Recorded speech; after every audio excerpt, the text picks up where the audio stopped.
Now we're back to learn Gimp in a year, day 116. Let me show the hue and saturation option. It works kind of like hue and chroma. So here it says chroma, and in hue and saturation it's simply called saturation. But the main difference is that you can now target individual colors.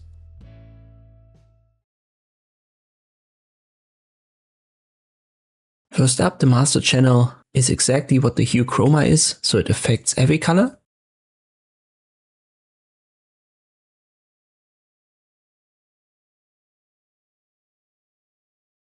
Then we reset it and definitely make sure the preview is checked. But let's just say we wanted to edit the lake right here. Simply select the color here on the C channel. So that's the cyan color. Let me increase the saturation and then also go a little bit up with the lightness, not too much.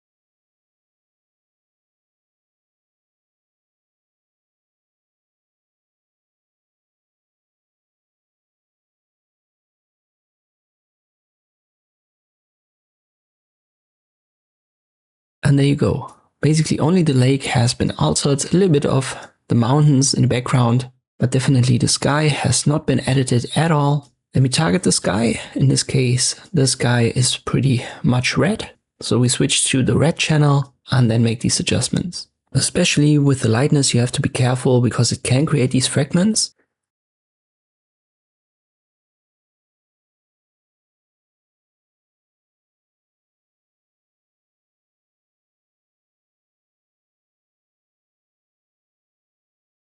But it's not just caused by the lightness, but it's also that we have magenta colors in the sky.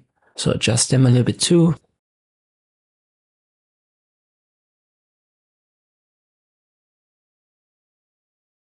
And now our sky looks fine again.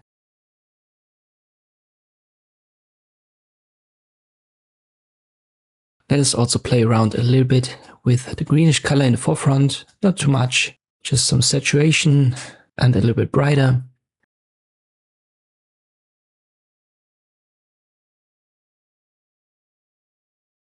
Don't forget to confirm. And if we compare it to the original, you can see we've made these adjustments to the specific areas that are based on the specific color.